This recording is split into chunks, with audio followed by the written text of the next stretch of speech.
할렐루야. 오늘 말씀을 통해서 하나님의 은혜와 하나님의 소망이, 기도의 능력이 이 자리에 있는 참 귀한 우리 기도자들에게 함께 하시길 예수님 이름으로 축복합니다. 네. 맥추절에 관련된 말씀을 한번 드려보고자 합니다. 지난주가 맥추 감사 주일이었었죠. 그래서 좀 맥추절이 어떤 의미가 있고, 또 성경적인 의미뿐만 아니라 이스라엘 백성들에게 문화적으로 어떤 의미가 있는지 이것을 알아야 오늘 말씀이 이해가 쉽습니다. 말씀이 뭐죠? 백성들이, 사무엘상 말씀을 보면 백성들이 왕을 달라고 했어요. 하나님의 통치에 로 만족하지 못하고 다른 나라들 바라보면서 우리도 좀 왕을 달라고 기도를 했더니, 이제 사무엘이 이들에게 따끔하게 훈육을 합니다. 어떻게 했죠? 지금 맥추절인데 너네 이런 식이면 내가 하나님한테 지금 우레와 비, 그러니까 나쁜 기후를 달라고 해가지고 하나님 앞에 심판하게 한다. 그래서 그러고 나서 기도를 했더니 정말 그렇게 됐죠. 그랬더니 백성이 뭐라고 말씀을 합니까? 19절에 보니까 우리가 죽지 않게 하소서. 아니, 무슨 땅이 갈라지거나 건물이 무너지거나 뭐 하늘에서 불이 떨어지거나 뭐 그랬을 때 우리가 죽지 않게 하소서라고 충분히 얘기할 수 있겠지만, 그저 기후를 안 좋게 하셨잖아요. 맥추절에 기후가 나빴더니 이 사람들이 다 벌벌벌벌 떨면서 우리로 살려주십시오, 죽지 않게 하십시오라고 하면서 굉장히 긴장하고 두려워하는 모습을 보이고 있죠. 맥추절이 도대체 어떤 기후가 필요하기에, 어떤 절기이기에 이들이 이렇게 반응을 할 수밖에 없었을까요? 자, 오늘 이 맥추절 말씀은 하나님의 은혜가 아니면 사역뿐만 아니라 생존 자체가 불가능한 이스라엘 백성에 관련된 말씀입니다. 여러분, 특별히 오늘 말씀을 통해서 정말 나의 삶 속에 우리에게 꼭 필요한 주님의 은혜를 다시 한번 붙드시고 간절히 구하고 응답받으시는 저 여러분 되시길 예수님 이름으로 축원합니다.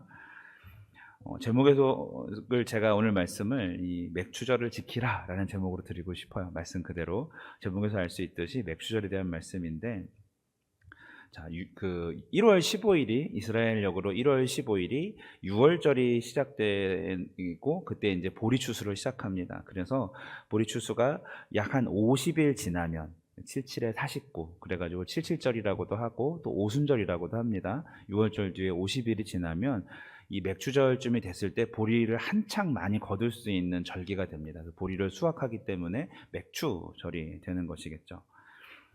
그리고 드디어 밀을 추수하기 시작해요. 보리가 다 끝나면서 이제 익었던 밀도 추수하기 시작되는 그런 시기입니다.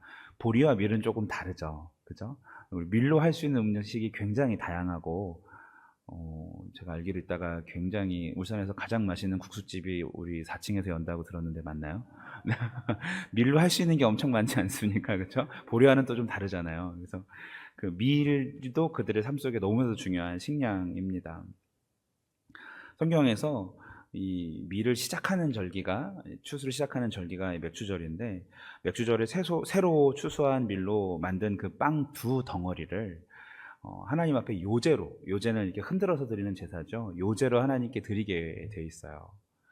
그러니까 밀 추수를 시작하게 하심에 감사합니다 라고 해서 밀을 가지고 첫 빵을 만들어서 주께 요제로 올려드리는 것이 맥추절, 첫 열매를 드린다는 게 그런 뜻입니다. 하나님께 그 생계를 시작할 수 있도록 길을 열어주신 주님께 우리에게 건강도 날씨도 지금 이 좋은 땅도 주심에 감사하면서 그게 이제 그 맥추 첫 열매를 드리라는 그 의미가 되는 것이죠. 밀의 첫 열매를 수확해서 빵을 만들어 요제로 올려드리는 맥추절, 요거 이제 기억하시겠죠? 네, 그렇습니다.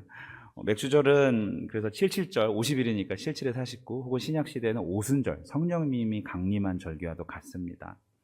자, 이때 맥추절의 중요한 관습은 6월절부터 시작이 됩니다. 6월절에 보리추수를 시작하면서 이 초실절, 처음 익은 보리단을 예루살렘 성전에 요제로 드리는 이 날부터, 자, 50일을 이제부터 세기를 시작해요. 그럴 때 그 성전에 바쳐진 첫 보리단을 히브리어로 오메르라고 하는데, 7주 후에 있는 그 77절, 그러니까 이 맥추절에 이르기까지 이 50일 동안 매일매일 카운트다운을 합니다. 오메르, 첫날엔 오메르 1, 다음날엔 오메르 2, 오메르 3 하면서 하루하루를 굉장히 의미 있고 조심조심 보내게 됩니다. 이때는요, 심지어는 결혼이나 어떤 그런 여러 가지 잔치들도 굉장히 자제하고, 또 흥에 취하지 않으려고, 하나님 앞에서 가볍게 기도하지 않으려고 이 사람들이, 우리가 금식 기도, 뭐 40일 금식하듯이 정말 온 백성이 다 신중하게 그렇게 하나님 앞에 매달리는 그런 하루하루입니다.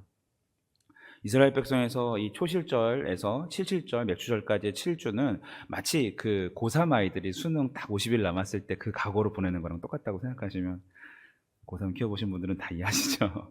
네, 그런 날짜도 같습니다. 왜 그럴까요? 왜냐하면 날씨와 강수, 기온 이런 것들이 보리 추수하는데 굉장히 치명적인 영향을 미치기 때문입니다. 하지만 이 보리만 하는 게 아니라 이스라엘 백성도 다양한 과일들이 나오죠. 그래서 딱 50일 중에서도 한결같지가 않고 그때 필요한 찬바람이 있고 그때 필요한 뜨거운 바람이 있어요. 이것은 하나님이 하지 않으면 아무도 할 수 없는 그런 일이기 때문에 그들이 그렇게 기도합니다. 7주 동안 북쪽에서는 차가운 그 비구름을 등반한 북서풍이 불게 되고, 또 때로는 뜨겁고 건조한 남서풍이, 그러니까 북쪽에서 남쪽에서 이렇게 불어 올라오거나 불어 내려가거나 이렇게 됩니다. 그래서 이때 그 올리브 나무가 꽃을 펴요. 올리브 나무가 꽃봉오리를 탁 터치는데, 자, 만약에 올리브가 꽃봉오리를 펼쳐야 되는데 북서풍을 동반한 비구름이 있는 찬바람이 분다면 그야말로 굉장히 치명적이 됩니다. 올리브 농사 다 망하는 거죠. 이 시기에는 뜨겁고 건조한 사막의 남동풍이 불어야 올리브 가루가 바람에 잘 날려서 주변에 있는 그 암술과 만나서 그 수정이 이루어져서 그게 가능한 것이죠. 올리브뿐만 아니라 그때 이스라엘 가보신 분은 알죠? 포도, 대추야자 많이 드셔보셨죠? 뭐 석류 등등 가나안 땅의 여름 과실들이 모두 다 그 뜨거운 남서풍이 불어야 수분이 되기 때문에 가능한 일인 거예요. 그런데 아이러니하게도 그때가 딱 밀이 3분의 1 익었을 때예요. 아직 추수하기 전에. 그렇기 때문에 이때는 차가운 북서풍이 불어져야 이 밀이 이삭이 전분이 가득한 맛있는 밀들로 나중에 얻을 수가 있게 되는 거죠. 만약 이때 뜨거운 그 남서풍이 불면은 밀수확이 격감하게 되는 그런 시기가 옵니다. 여러분 그거 아시죠? 그 우산장수와 집신장수 엄마가 비가 오면 이 사람 걱정, 해가 뜨면 또 이 사람 걱정, 그렇게 하는 식으로 이게 너무 잘 돼도 이게 걱정되고 이쪽에 잘 돼도 이게 걱정되는 다 그 짝입니다. 이스라엘에서도 그런 일이 생긴 것이죠. 북서풍이 차갑게 불면 여름 과실 농사가 다 망해버리고, 또 남서풍이 또 뜨겁게 불면 밀 농사를 다 망치게 돼버립니다. 난감하죠. 제일 이상적인 날씨는 뭐냐면, 오메르를 세는 오메르 1, 2, 3, 4 한다고 그랬잖아요. 그 첫 일주일 동안에는 차가운 북서풍이 불어가지고 밀 이삭들이 잘 연글게 되고, 그리고 나머지 6주간에는 남쪽에서 바람이 불어와서 여름 과실이 수정이 잘 되면 됩니다. 우리가 뭐 에어컨 키듯이 조절할 수 있는 게 아니잖아요, 이것이. 그래서 맥추절에 이르러서 밀과 보리를 추수할 때에도 마지막에도 계속 뜨거운 바람이 불어야 수확량이 좋아져야 합니다. 이렇게 할 때만 딱 대풍년이 올 수 있고 나머지는 기근이 찾아오게 되는 거죠. 여러분 기억하십니까? 이스라엘 백성은, 여러분 보시기에 이게 동쪽이라고 치면 동쪽을 중심으로, 우리는 이제 북쪽으로 사자를 그려가지고 방위를 찾는다면 이 사람들의 핵심은 동쪽에 있어요.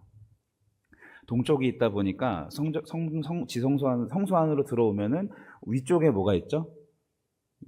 여기가 동쪽이니까 위쪽은 뭐가 되죠? 네, 북쪽이 되죠. 여기 위를 못 넣으니까 북쪽에는 들어가면은 밀로 만든 진설병이 있어요. 네, 이거는 초반에 북서풍이 꼭 필요하기 때문에 북쪽에 그걸 놓습니다. 남쪽에 뭐가 있죠? 들어가서 성막에 들어가서 왼쪽에 보면 여기 금 촛대가 있는데, 촛대가 올리브유를 거기다가 놓죠. 이걸 남쪽에 놓는 이유는 이 남동풍을 기다리는 올리브이기 때문에 그래요. 이게 다 그 문화와 연관이 있는 것이고, 하나님에 대한 어떤 기도 제목을 그렇게 올려놓은 것이 바로 의미가 있는 그런 성막의 구조이기도 합니다. 기가 막히죠. 이 사람들이 다 이걸 이렇게 짜서 하는 거예요. 성경은 참 배우면 배울수록 이게 다 연결이 돼 있고 놀랍고 신비합니다. 이게 막 신천지들처럼 자기 말을 옳게 여기기 위하여서 성경을 짜맞춰서 비유하는 게 아니라 성경 자체가 그 문화를 이해하고 보면 참 읽기가 재밌고 좋습니다. 그래서 운명의 7주라고 이 50일 맥추절 바로 직전까지의 기간을 부르고, 정말 비와 바람과 해외 하나님이 오묘한 조화 하나님밖에 할 수 없습니다라고 전율과 감사하는 시간을 가지면서 하루하루 날짜를 세는 게 그 카운트다운 맥추절입니다. 당시에는요, 저장 기술이 없어요. 또 농사법이 발달하지도 않았어요. 그렇기 때문에 절대적으로 땅을 의존하는데, 이 날씨를 망치게 되면은 정말 수많은 아사자가 발생할 수 있다는 것이죠. 굶어 죽을 수 있다는 얘기입니다. 그래서 오늘 이 사무엘상 12장의 말씀을 더 잘 이해할 수가 있죠. 아까 왕을 세워달라고 그랬을 때 이제 17절 보니까 오늘은 밀베는 때가 아니냐 내가 여호와께 아뢰리니 여호와께서 우레와 비를 보내사 너희가 왕을 구한 일 곧 여호와의 목장에서 범한 죄악의 큼을 너희에게 밝히 알게 하시리라. 이 하나님이 이 사무엘 선지자의 편이구나, 우리가 잘못했구나, 이걸 깨닫게 한다는 그런 말씀이에요. 당시는 이제 7.7철쯤인데 이때 뜨거운 바람이 불어줘야 풍년이 오는데 갑자기 이제 북서풍을 기도를 하게 됐고 하나님이 불게 하셨더니 백성이 뭐라고 기도합니까? 마지막에 우리로 죽지 않게 하소서라고 얘기합니다. 다 굶어 죽게 생긴 거거든요. 지금 농사고 뭐고. 사무엘의 경고는 이 왕을 구한 백성에게, 잘못 구한 백성에게 내릴 수 있는 가장 가혹한 심판, 생계를 아예 박살내버리는, 무너뜨려버리는 그런 심판이 되는 것입니다. 말짱 도루묵이라는 말 있죠. 그래서 우리가 이 칠칠절을 바라볼 때, 맥주절을 바라볼 때 우리가 헤아려야 되는 것은 딱 한 가지입니다. 한번 따라해 봅시다. 오직 하나님의 은혜. 바로 그것입니다. 하나님 은혜 없으면 못 삽니다. 은혜를 주십시오가 아니라 저희가 하나님을 바라보고 주의 뜻에 순종할 터이니 주께서 우리를 인도하여 주십시오. 그러니까 은혜를 받으려고 하나님을 믿는 게 아니라 우리가 하나님께 순종할 터이니, 사무엘이 불순종하니까 지금 그렇게 기도했잖아요. 순종할 터이니 가장 하나님의 뜻대로 우리에게 은혜를 허락하여 주십시오라고 이 질서를 가지고 또 은혜를 갈망하시는 저 여러분 되시길 축복합니다. 그래서 맥추절은요, 보통 다른 절기는 보통 일주일 동안 지키잖아요. 근데 맥추절은 딱 하루나 이틀 정도만 지킵니다. 그래서 하나님께서는 이 신약으로는 이제 오순절로 이것들을 우리가 바꿔 지킬 수 있도록 이벤트를 만들어 주셨죠. 하나님께서 항상 그 맥추절에 대한 준비를 하고 계세요. 오순절에 대한 준비를 하고 계세요. 이게 어떤 뜻이냐면, 매번 오순절 경이 되면은, 이스라엘 백성이 오순절 경이 되면은 예루살렘 주변의 그 바다들의 파도를 잠잠케 해 주십니다. 여러분 성경에 보시면 사도행전 2장 9절에서 11절에 보면은 세계 각국에 흩어져 있던 디아스포라들이 이 3대 명절 중에서 가장 안전한 그 해상 경로를 통해서 예루살렘에 갈 수 있도록 이 맥추절에 부르는 장면이 있습니다. 그때에 유대인들뿐만 아니라 유대교로 개종한 이방인들도 예루살렘에 찾아오게 되는데, 이게 이제 사도행전 2장 9절에서 11절이죠. 이때 이 사람들이 보면은 정말 말씀을 읽어드리면 바데인, 메데인, 엘람의 메소도포타미아, 유다, 가바도기아, 본도, 아시아, 부르기아, 밤빌리아, 애굽, 구레네, 리비아 여러 지방에 사는 사람들이 로마로부터 온 나그네 곧 유대인과 유대교에 들어온 사람들과, 마지막 11절, 그레데인과 아라비아인들과 우리가 다 우리의 각 방언으로 하나님의 큰 일 말함을 듣는도다. 자, 우리가 이 말씀 들을 때 이스라엘 백성이 성령이 임해서 방언을 하는 걸, 이 많은 사람들이 자기 고장의 말을 하는 거를 참 놀랬더라, 이런 말씀으로 많이 들었잖아요. 사실 그 사람들이 그 안전한 해상 경로를 통하여서 수많은 지역에서 이스라엘로 모여들 수 있도록 이 오순절경에 하나님께서 파도를 잠잠케 하셨다라는 뜻입니다. 그것들이 모일 수 있게 하신 하나님의 은혜가 있다라는 거예요. 결국 예수님께서 예루살렘을 떠나지 말고 하나님의 약속이신 성령을 받으라고 하셨고, 또 마지막 분부에 순종한 제자들의 그 오순절날 마침 그 사람들이 다 모였을 때 성령께서 충만히 임하게 된 것이죠. 그리고 그 오순절 성령 감림이 뭐가 됐습니까? 초대교회의 탄생이 되었습니다. 이날 베드로가 설교해서 잘 알다시피 3,000명이 돌아오는 역사가 일어나게 되죠. 자, 하나님께서 이 오순절 어간에 그 직전까지 파도를 잠잠케 하시지 않으셨다면, 하나님께서 성령을 부어주시 않았다면 신약교회는 없었을 것이고 우리도 이렇게 모이기 어려웠을 것입니다. 초대교회 성도들이 잘해서 부흥했다고요? 신앙들이 신실하고 성숙해서 그랬다고요? 그들이 열심히 한 건 있었죠. 좀 여러분의 열심도 만만치 않습니다. 그것이 중요한 게 아니라, 다시 한번 따라해 봅시다. 오직 하나님의 은혜. 맞습니다. 은혜가 있어서 주님이 세팅을 해주셔서 그들이 그렇게 부흥을 할 수 있었던 것입니다. 우리의 노력도 아니고요, 그들의 순수하고 뜨거웠던 단지 그런 신앙 때문이 아니라 하나님께서 하셨습니다. 그들은 그저 그 은혜에 민감했고 하나님의 뜻에 순종했을 뿐인데 그렇게 부흥하게 해주신 것이죠. 또한 여러분, 다시 과거로 올라가서 그 출애굽한 백성이, 모세가 이집트 백성을 데리고 3개월 만에 시내산에 도착을 하게 되죠. 유월절쯤에 출애굽하여서 맥추절쯤에 시내산에 도착을 한 것입니다. 그리고 율법의 수요가 그날 그 맥추절 어간에 일어나게 되죠. 그때는 아직 맥추절 절기를 제정하시기 전이셨으니까 그때 딱 일어나게 되죠. 이스라엘 사람들은요, 이 오순절쯤이 되면은 이 5살 정도 되는, 우리 이제 5살 정도 되는 손주들 있으십니까? 그쯤 되는 이 유대인의 아이들을 히브리어 학교에 입학을 다 시킵니다. 오순절쯤에. 왜 그러냐면 이때부터 유대인들이 처음으로 히브리어 알파벳을 배워요. 그러니까 말을 제대로 배워서 하나님의 말씀을 읽기 위해서 말을 가르치는 거예요. 이스라엘 백성이 고 6월절 때쯤, 6월절 날 출애굽을 해서, 그러니까 출애굽한 날을 6월절로 잡았잖아요. 그죠? 해서, 그 오순절쯤에 시내산에 도착해서 하나님의 말씀을 받았으니, 이게 전통이 돼가지고 이 사람들이, 아이들이 고 오순절 어간이 되면은 5살 다니는 아이들은 다 그 히브리어 알파벳을 가르치기 시작한다는 그런 말씀이죠. 참, 이 사람들이 그 무언가를 기념해서 하나님을 기억하려고 하는 노력들이 참 대단하지 않습니까? 그래서 마치 출애굽 백성이 오순절쯤에 도착한 것처럼 아이들도 오순절쯤에 하나님의 말씀을 들을 준비를 하는 그런 내용입니다. 여러분, 은혜를 알려면요, 기본적으로 그래서 말씀을 잘 알아야 합니다. 성경을 배우기 위해서 글을 배우는 아이가 있다고 생각해 봅시다. 우리 애들 뭐 하죠? 빨간 펜, 또 요즘 뭐가 좋죠? 아이들 언어 공부 미리 할 때.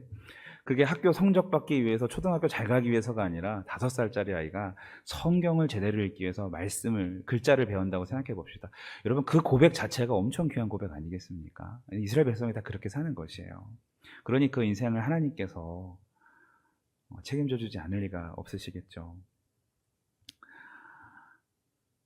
여러분, 하나님의 은혜는 모두에게 임하지만 하나님을 위해서 사는 사람들에게 특별히 하나님의 은혜가 임하는 것을 기억하시기 바랍니다. 첫 열매를 드리는 맥주 감사절로 인해서 오늘 우리의 이 생각이 좀 바뀌었으면 좋겠어요.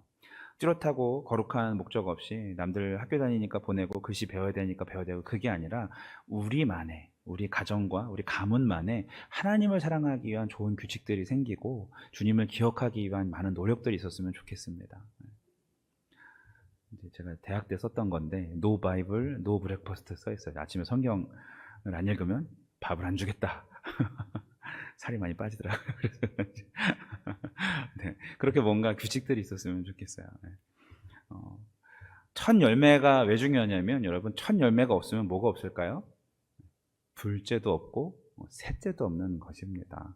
여러분, 그거 기억하시죠? 예수님이 무화과 나무를 저주한 거 기억하시죠? 나중에 한번 제가 제대로 이 말씀도 이렇게 당시 문화랑 연결해 드리겠지만,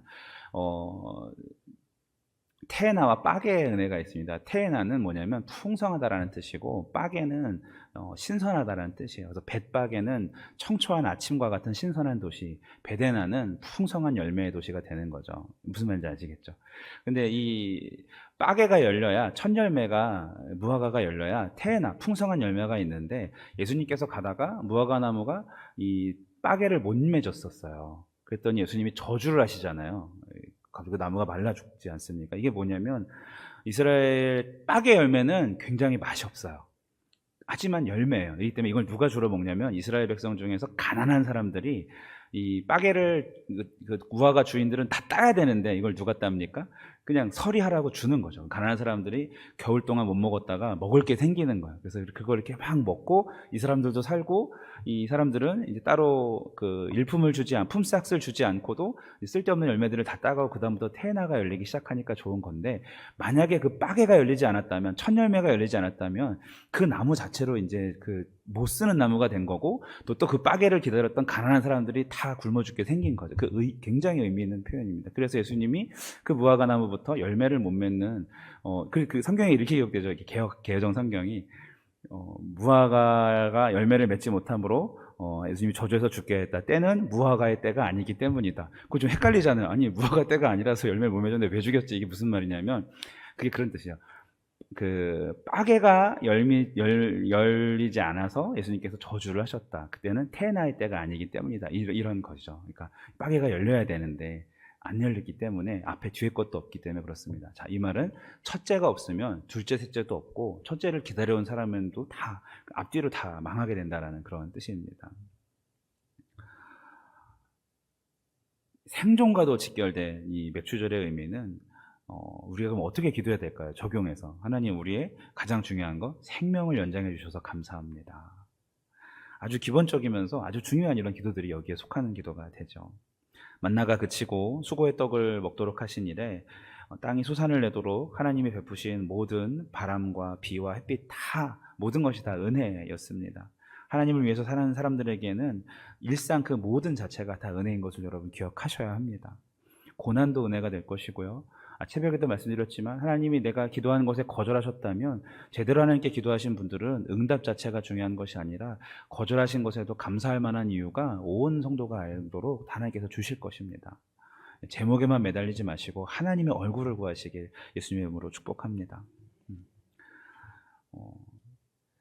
제가 호주로 신혼여행을 갔을 때 이제 집사람이랑 같이 그 가이드를 안 붙이고 저희들끼리 자유 투어를 했어요. 막 다녀보고 신혼여행 갔다 와서 그때 인터넷 찾아보니까 다 유명한 명소들이었더라고요. 근데 아무도 우리에게 무슨 설명을 해주지 않았기 때문에 성당 예쁘다, 미술관 좋다 그랬는데 알고 봤더니 엘리자베스 어쩌고저쩌고 막 그런 것들이었더라고요. 되게 좀 아쉽기도 했었어요. 여러분, 이게 무슨 뜻이냐면요, 가이드가 있었으면 더 의미가 있었을 때 그런 생각이 들더라고요. 우리 삶 속에는요, 오늘도 하나님께서 부어주시는 수많은 은혜들이 지나가고 있습니다. 내 안에 계신 성령께서 가이드이신데 우리가 그 음성에 민감하지 못해서 그 은혜를 놓치는 게 너무 많다는 거죠. 이스라엘 백성이 그 은혜를 다 놓치고 자기 뜻대로 왕 세워주십시오, 하나님이 그렇게 많이 돌보시는데 그거 기억 못하고 우리에게도 왕을 달라 이랬더니 그 사무엘이 그래서 너네 지금 추수할 시기에 북서풍 분다 이랬더니 얘네들이 벌벌벌벌 떨고 되는 게 경을 쳐야 아는 거죠. 하나님 앞에 바닥을 찍어봐야 그 주님의 소중함을 깨닫고 일상의 소중함을. 코로나를 겪어보니까 우리 모이는 예배가 얼마나 소중한지 여러분 정말 뼈저리게 느끼지 않으셨습니까? 그때까지 가지 않도록 정말 평소에도 내 안에 계신 성령으로 말미암아 한없이 지나가고 있는 은혜들을 모두 붙잡으시는 저와 여러분 되시길 예수님 이름으로 축원합니다.